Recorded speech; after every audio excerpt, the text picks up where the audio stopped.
అందరికి షలో ప్రార్థన. మహిమ గల తండ్రి, మహిమాస్వరూపి, మీ ఘనమైన నామంకు స్తోత్రాలు చెల్లించుకుంటున్నాం తండ్రి. ఈ ఉదయకాల సమయంలో మీ వాక్యము ద్వారా మమ్మల్ని ప్రేరేపించి మమ్మల్ని బలపరచడానికి అనుకూల సమయాన్ని మాకు అనుగ్రహించిన విధానం బట్టి మీకు వేలాది స్తోత్రాలు చెల్లించుకుంటున్నాం తండ్రి. ధ్యానించిన వాక్యము ప్రకారము మేము బుద్ధి తెచ్చుకొని తండ్రి నీ యొక్క మార్గములలో నిలిచే ధన్యతను, నీ చిత్తాన్ని నెరవేర్చే బాధ్యతను మాకు అనుగ్రహిస్తున్న విధానం బట్టి మీకు స్తోత్రాలు చెల్లించుకుంటూ ఈ మా మనవలను మా రక్షకుడు విమోచగలిగిన నజరేయుడైన యేషువా మెస్సీయ నామమున అడిగి పొందుకుంటున్నాం తండ్రి, ఆమేన్. నా దీపమును వెలిగించువాడు నా చీకటిని వెలుగుగా చేయును. నా దీపమును వెలిగించువాడు నా చీకటిని వెలుగుగా చేయును.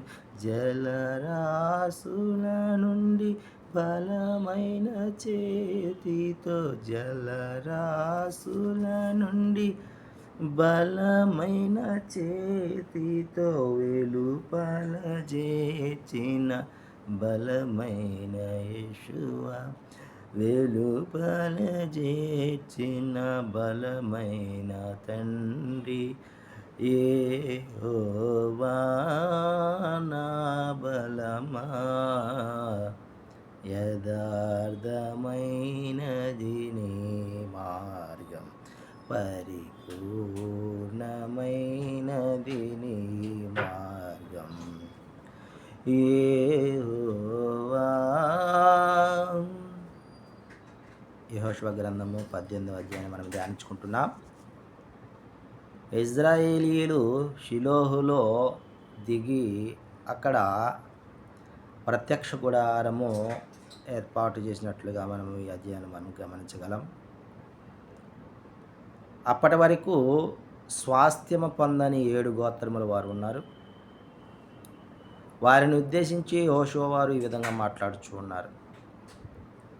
ఎంతకాలం మీరు తడవు చేసేదరు? మీ యొక్క స్వాస్థ్యములు స్వాధీనపరచుకొనకుండా ఎందుకు తడవు చేస్తూ ఉన్నారు, లేట్ చేస్తూ ఉన్నారు అని వారిని ఉద్దేశించి మాట్లాడుతూ ఉన్నాడు. ఆ విధంగా మాట్లాడి, గోత్రమునకు 3 నా దగ్గరకు పంపండి, ఆ 3 నేను దేశ సంచారము చేయడానికి వెళ్ళి వారు ఆ దేశమును సంచరించి చూచి వారి చీట్లు వివరములు వారు చూసినటువంటి దేశం యొక్క వివరములు వ్రాసి నాకు తీసుకువస్తే ఆ ప్రకారంగా మీకు చీట్లు వేసి మీ స్వాస్థ్యమును నేను పంచిపెడతాను అని వారితో అనినప్పుడు, గోత్రమునకు 3 మరి యెహోషువ వద్దకు పంపగా ఆ 3 దేశ సంచారం చేయటానికి, నడుచుచు దేశ సంచారం చేయడానికి పంపించినట్లుగా ఈ అధ్యాయం మనం చూస్తూ ఉన్నాం.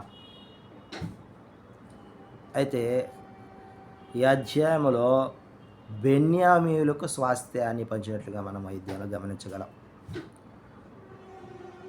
యోదాకును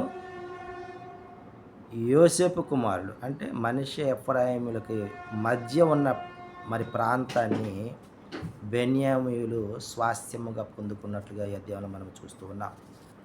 వారి పట్టణాలు ఏవంటే యెరికో, బెత్ హోగ్లా, ఎమిక్కేసీసు, బెతరాబా, సెమరాయిము, బెతేలు, అవీము, పారా, ఒఫ్రా, కెపరమోని, ఉస్ని, రెబా, ఇవన్నీ కూడా వారికి వచ్చినటువంటి పట్టణాలు. సరిహద్దులు కూడా దక్షిణ దిక్కు, ఉత్తర దిక్కు, పడమర, తూర్పు, ఈ విధంగా సరిహద్దులు కూడా వారు కలిగి ఉన్నారు. కాబట్టి ప్రియమైన సహోదరులారా, స్వాస్థ్యము పొందుకోవడానికి వారు తడవు చేసినట్లుగా మనం చూస్తూ ఉన్నాం. నీవు నేను ఈ దినమున ఆయన అనుగ్రహించు మహిమను పొందలేక, ఆయన ఏర్పాటు చేసిన స్వాస్థ్యాన్ని పొందలేక మనమే తడువు చేస్తూ ఉన్నాం. రక్షణ సిద్ధంగా ఉన్నది, స్వాస్థ్యము సిద్ధంగా ఉన్నది, నిత్య జీవము సిద్ధంగా ఉన్నది.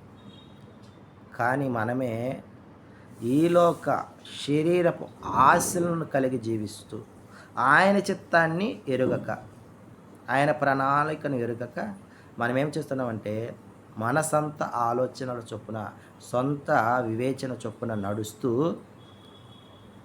ఈనాటికి ఏం కావాలో అదే మనము చూస్తూ, ఈ లోకంలో ఏమి కావాలో దానికోసం మనం ప్రాకులాడుతున్నాం.